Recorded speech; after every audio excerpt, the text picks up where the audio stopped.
सभी को मेरा अभिवादन नमस्कार।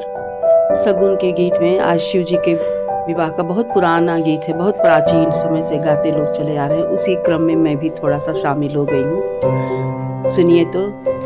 पुरैन पात पर सुतेली गौरा दे, सपना देखेली अजगू, सपना देखेली अजगू।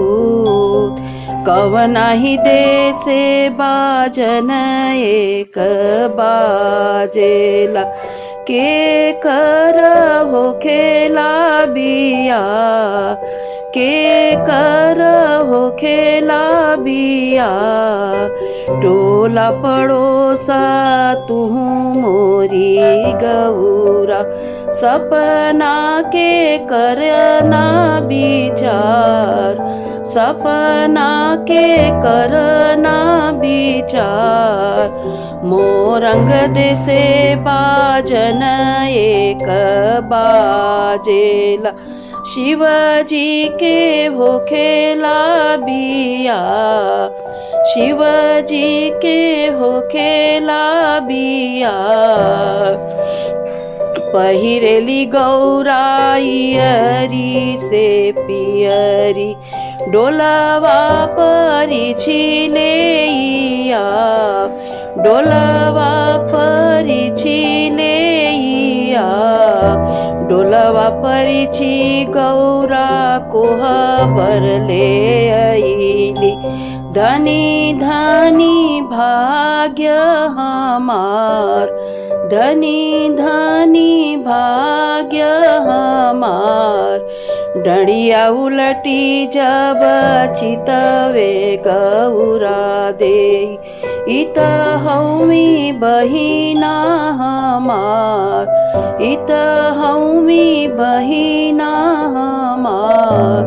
चारो भुवन बहिनी बर नाही मिलेला, मोरे पीठी धरेलू अंगार, मोरे पीठी धरेलू अंगार।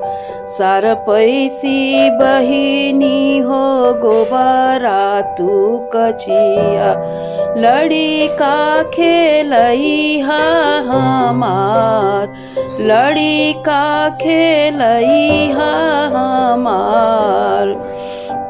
शिवजी कसे जे जानी जया मोरी बहिनी हो, मो मारी जैबो बिसखा, मो मारी जैबो बिसखा। सार पैसी बहिनी हो गोबरा मोका छब, लड़ी का खेलईबो तोहार, लड़ी का खेलईबो तोहार।